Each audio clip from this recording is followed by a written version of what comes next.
श्री गणेशाय नमः। श्री सीतारामाभ्यां नमः। श्री हनुमते नमः। श्री उमापते नमः। श्री गुरुवे नमः। सब संतन की जय जय। जय जय सीताराम। राधे श्याम।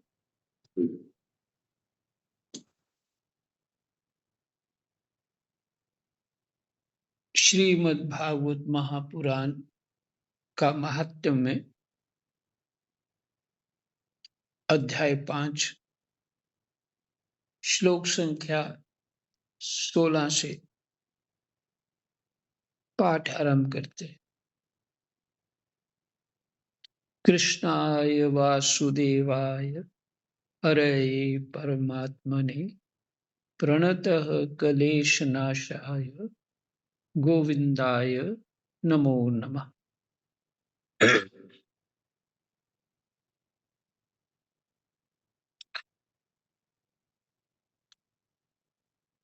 आप सुन रहे हैं सनकादि महर्षि हमारे देवर्षि नारद जी को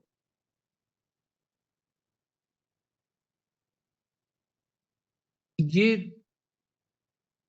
जो आख्यायिका बता रहे हैं उसका कारण है कि महात्म्य, भागवत जी का महात्म्य, कि जीव जब प्रकृति के गुण दोष के कारण जीव संज्ञा प्राप्त होती है तो सत्वगुण रजोगुण तमोगुण कहीं ना कहीं तो रहेंगे ना। तो जिसके हिस्से जो आएगा वो वैसा ही काम करेगा। तो इस स्तर से वो नीचे गिर चुका जीव भी, जो जीव है वो भी भगवत प्राप्ति कर सकता है। और इतना सरल है, इतना सरल है कि पूरे मनोयोग से वैराग्य और ज्ञान युक्त भाव में रहकर श्रद्धा भक्ति से सुने तो निश्चित है उसको भगवत प्राप्ति हो जाएगी।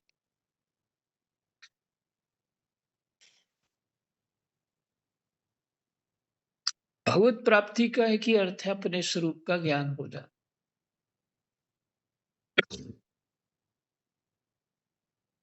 सीताराम।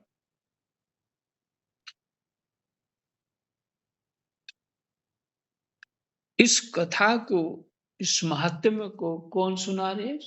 महर्षि सनक आदि सुन रहे हैं। देवर्षि नारद मुख्य श्रोता है। बताइए इस धुंधकारी को कितना आदर मिल गया। भगवत कथा सुनने से ऐसे धुंधकारी को कितना आदर मिल गया कि उनकी चर्चा दिव्य मनुष्य जो सनकादि हैं वो भी कर रहे हैं। ये है भगवत भजन का प्रताप। संख्या 16। वे उल्टाएं धुंधकारी की सारी संपत्ति समेटकर वहां से चंपत हो गई। उनके ऐसे ना जाने कितने पति थे और धुंधकारी अपने कुकर्मों के कारण भयंकर प्रेत हुआ। वह भंबंडर के रूप में सर्वदा दशों दिशाओं में भटकता रहता था।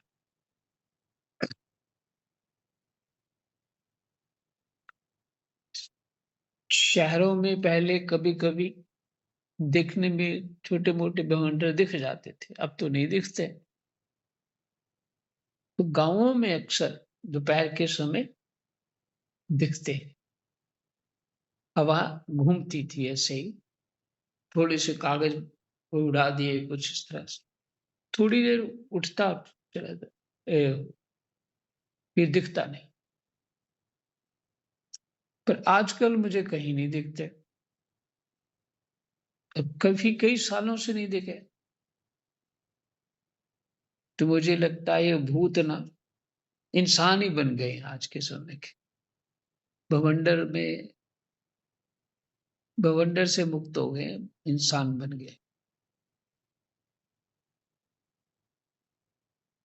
तो वह बवंडर के रूप में सर्वदा दशों दिशाओं में भटकता रहता था तथा शीत घाम से संतप्त और भूख प्यास से व्याकुल होने के कारण हा दैव हा दैव चिल्लाता रहता था।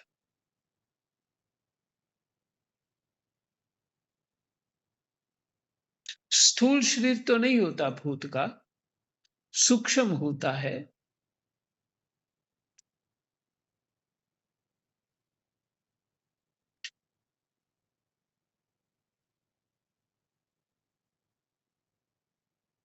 और सूक्ष्म शरीर को भी सर्दी गर्मी लगती है। इससे सिद्ध यही हो रहा है। उसको शीत और घाम माने सर्दी और गर्मी, भूख और प्यास। देखिए पितृतर्पण अनिवार्य है। मेरा भी छूट जाता है बीच बीच में, लेकिन है अनिवार्य, करना चाहिए, बहुत लाभ होता है। कुछ अनुभूतियां उसकी बहुत लाभ होता है, खास करके शरीर पे बहुत अच्छा असर आता है।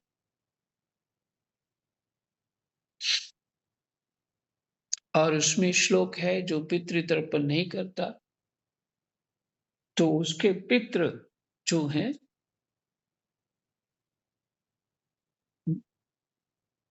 रोग रूप में उसके खून को पीते हैं,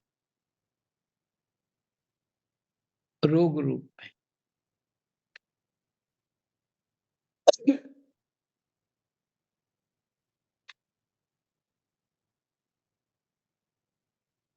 तो पितृतर्पण करना चाहिए।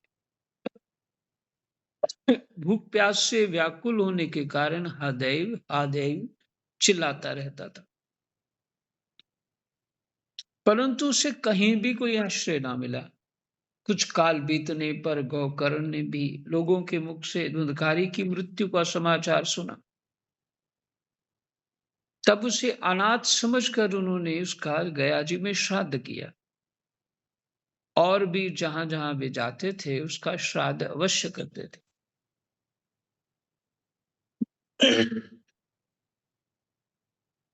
इस प्रकार घूमते घूमते गौकर्ण जी अपने नगर में आए और रात्रि के समय दूसरों की दृष्टि से बचकर सीधे अपने घर के आंगन में सोने के लिए पहुंचे।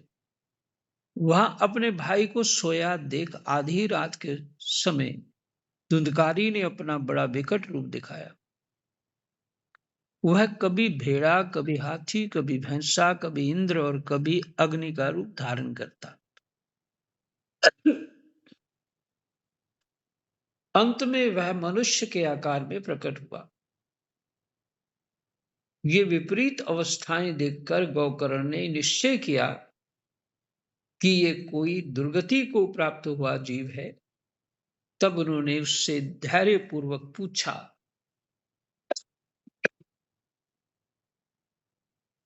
गौकर्ण ने कहा, तू कौन है? रात्रि के समय ऐसे भयानक रूप क्यों दिखा रहा है? तेरी ये दशा कैसे हुई? हमें बता तो सही। तू प्रेत है, पिशाच है अथवा कोई राक्षस है?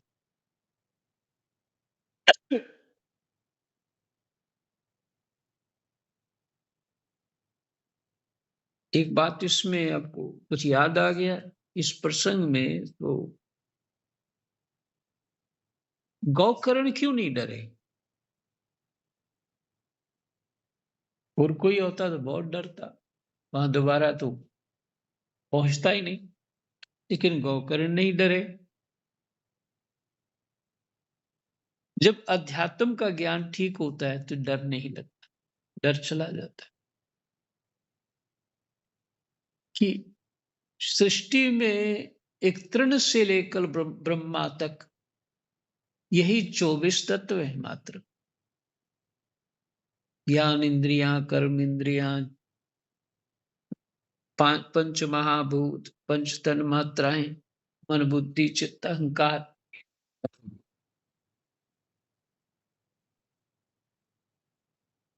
ये सभी जो है 23 तत्व जो है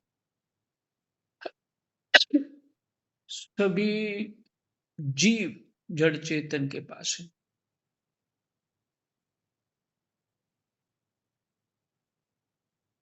इसके अतिरिक्त तो कुछ, चाहे भूत प्रेत बने हो, राक्षस बने हो, बस यही है।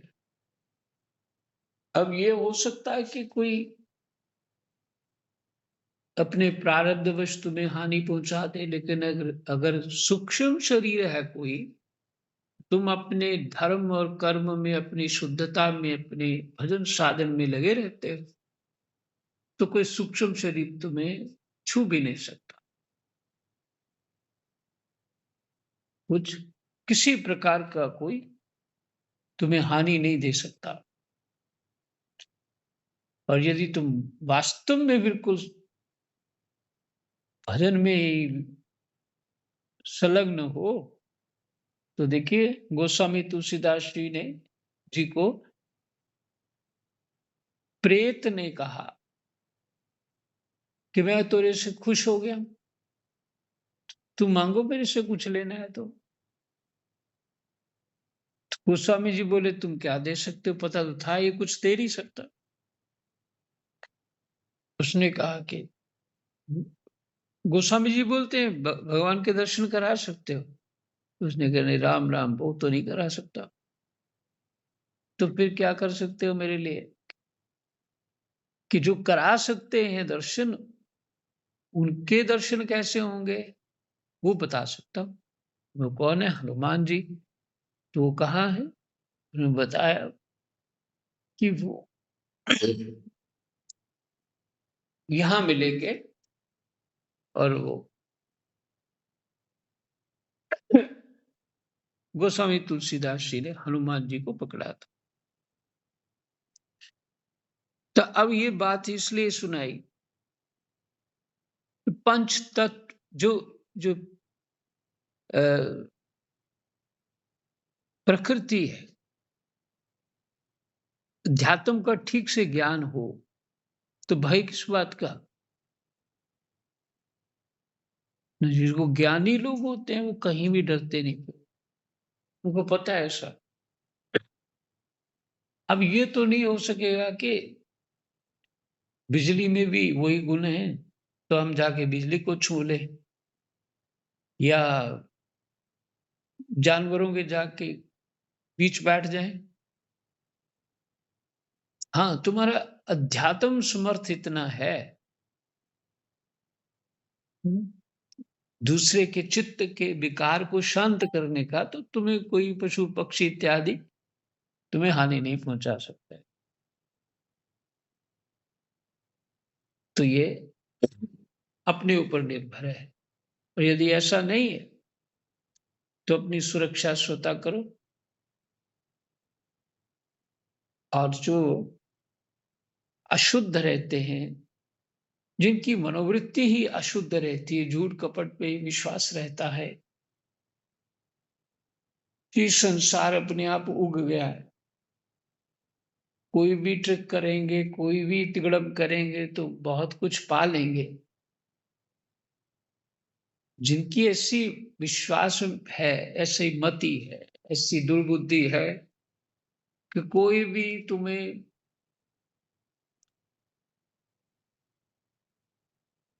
क्या बोले, मैं जो आज के समय में, इसको मैं दुर्बुद्धि कहता हूं। आज के समय में क्या है,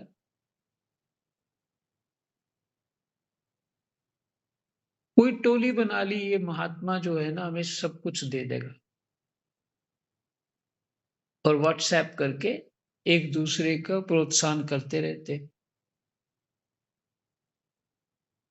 अरे भाई, कोई नहीं दे सकता, कुछ नहीं दे सकता, क्यों देगा? अगर देने योग्य हो तो वो देगा क्यों, पहले प्रश्न ये उठता है।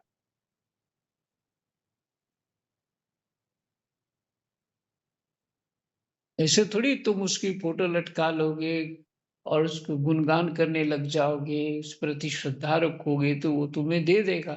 तो अगर वो इतना समर्थ है तो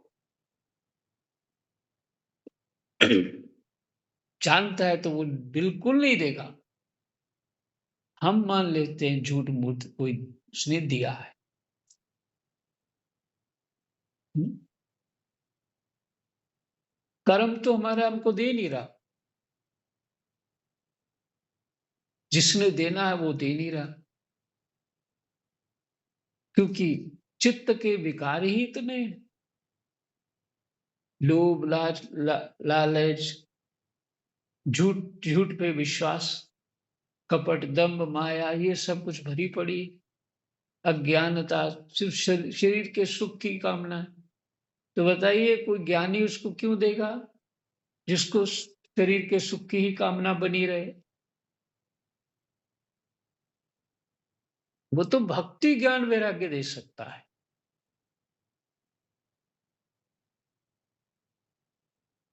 कि संसार जिसको कूड़ा समझ के वो वहां से निकल आया, वो कूड़ा क्यों देगा तू?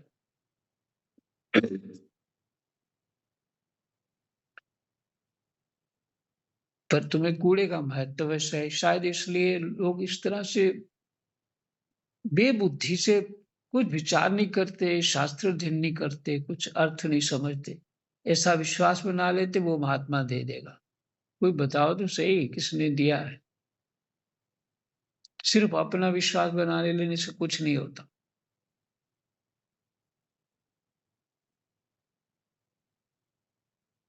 देखिए परमात्मा के अधीन है पूरा जगत और परमात्मा के छत्र छाया में जो भी सुख दुख प्राप्त हो रहा है वो हमारे भले के लिए है,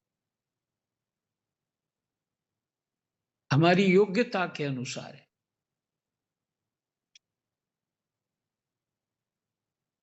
हमें वही शुद्ध करेगा।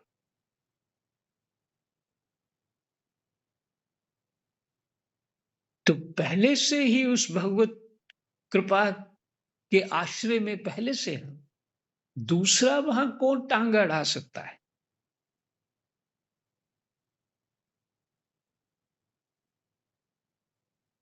मैं वो बात कर रहा हूं सच्चाई वाली। जैसे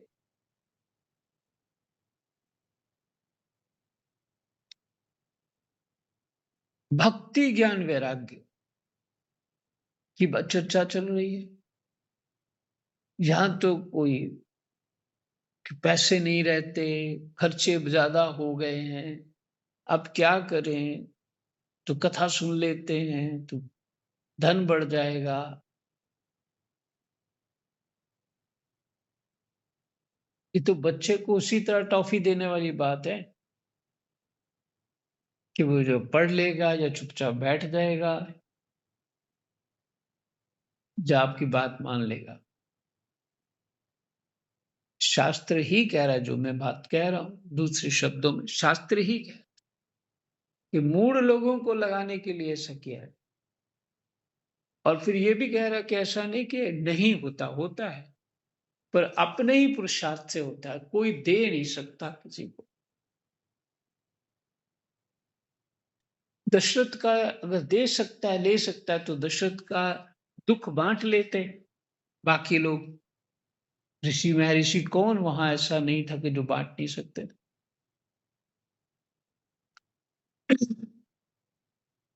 ऐसा हो सकता तो बहुत कुछ भीष्म पितामह बच जाते और भी बड़े महापुरुष हो, सब हो जाता।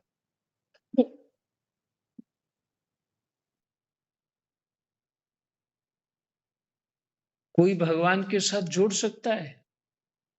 अगर भगवान के साथ कोई जोड़ सकता है तो वो समर्थ है। इससे बड़ी कोई चीज नहीं है।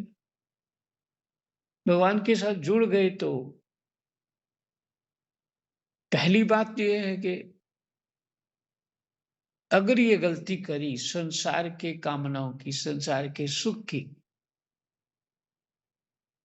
तो तुम्हारी पूरी हो जाएंगी। तो क्या करोगे फिर? भजन छोड़ के वो संसार के सुख में फंसोगे कि नहीं फंसोगे? भजन तो छूटेगा, तो उसको लेके क्या करोगे? जिनको भजन करना है वो छोड़ के वन को जा रहे हैं, और हमने संसार में अपनी नाक जरा तीखी करनी है, इसलिए हम भजन के माध्यम से संसार में जा रहे हैं। इसलिए विवेकवान के लिए ये सब कूड़ा है, कूड़ा।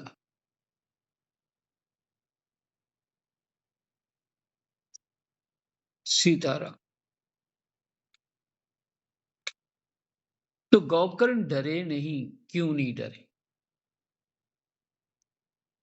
क्योंकि शास्त्र का अध्ययन और अनुभव बहुत बढ़िया है। अध्ययन करके अनुभव कर लिया है। कब किया, कब होता है? शास्त्र के अनुसार अपना जीवन बना लिया और उसके अनुसार जिया, तो उसका परिणाम देख लिया, तो अनुभव। तो पूछे तुम कौन हो भाई?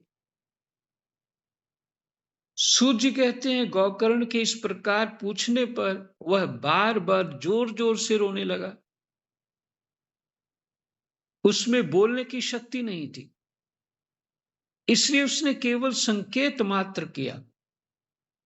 तब गौकर्ण ने अंजलि में जल लेकर उसे अभिमंत्रित करके उस पर जल छिड़का। इससे उसके पापों का कुछ शमन हुआ और वह इस प्रकार कहने लगा। अब बोल सकने का समर्थ आया उसमें।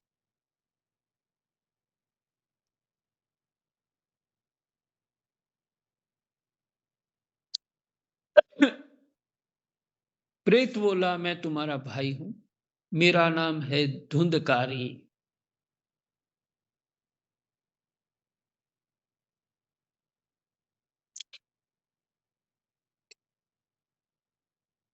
मैंने अपने ही दोष से अपना ब्राह्मणत्व नष्ट कर दिया।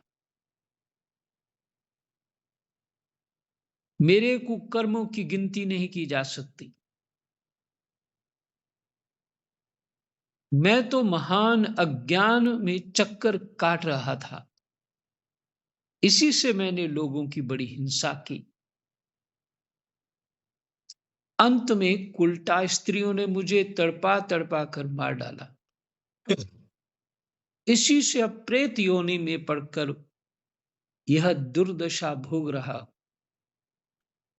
अब दैववश कर्मफल का उदय होने से मैं केवल वायु भक्षण करके जी रहा, केवल सांस लेकर के ही जी रहा। भाई, तुम दया के समुद्र हो, अब किसी प्रकार जल्दी ही मुझे इस योनि से छुड़ाओ। गौकर्ण ने धुंधकारी की सारी बातें सुनी और तब उससे बोला।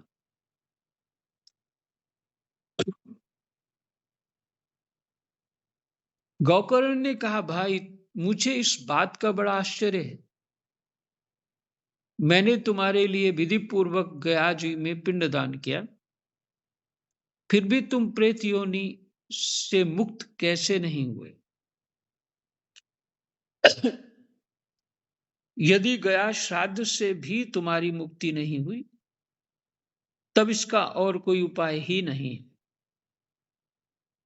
अच्छा, तुम सब बात खोल कर कहो, मुझे अब क्या करना चाहिए? प्रेत ने कहा, मेरी मुक्ति सैकड़ों गया श्राद्ध करने से भी नहीं हो सकती। तुम 1000 बार गया श्राद्ध करो तो भी नहीं होगी। अब तो तुम इसका कोई और उपाय सोचो। प्रेत की बात सुनकर गौकर्ण को बड़ा आश्चर्य हुआ। वे कहने लगे, यदि सैकड़ों गया श्राद्धों से भी तुम्हारी मुक्ति नहीं हो सकती, तब तो तुम्हारी मुक्ति असंभव ही है। अच्छा, अभी तो तुम निर्भय होकर अपने स्थान पर रहो। मैं विचार करके तुम्हारी मुक्ति के लिए कोई दूसरा उपाय करूंगा। गौकर्ण की आज्ञा पाकर धुंधकारी वहां से अपने स्थान पर चला चला आया। इधर गौकर्ण ने रात भर विचार किया, तब भी उन्हें कोई उपाय नहीं सूझा। प्रातःकाल उनको आया देख लोग प्रेम से उनसे मिलने आए गौकर्ण को। तब गौकर्ण ने रात में जो कुछ जिस प्रकार हुआ था वह सब उन्हें सुना दिया। उनमें जो लोग विद्वान, योगनिष्ठ, ज्ञानी और वेदज्ञ थे, उन्होंने भी अनेकों शास्त्रों को उलट पलट कर देखा तो भी उसकी मुक्ति का कोई उपाय ना मिला। तब सबने यही निश्चय किया कि इस विषय में सूर्य नारायण जो आज्ञा करें वही करना चाहिए। अतः गौकर्ण ने अपने तपोबल से सूर्य की गति को रोक दिया। उन्होंने स्तुति की, भगवान आप संसार के साक्षी हैं, मैं आपको नमस्कार करता हूं। आप मुझे कृपा करके धुंधकारी की मुक्ति का साधन बताइए। ये कौन कह रहा है? सनकादि महर्षि और देवर्षि नारद सुन रहे।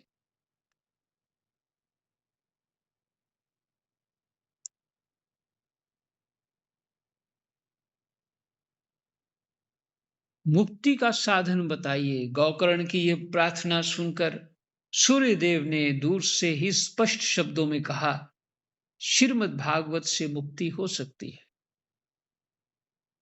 इसलिए तुम इसका सप्ताह पारायण करो। सूर्य का ये धर्ममय वचन वहां सभी ने सुना। तब सबने यही कहा कि प्रयत्न पूर्वक यही करो। हे है भी ये साधन बहुत सरल। अतः गौकर्ण जी भी तदनुसार तदनुसार निश्चय करके कथा सुनाने के लिए तैयार हो गए।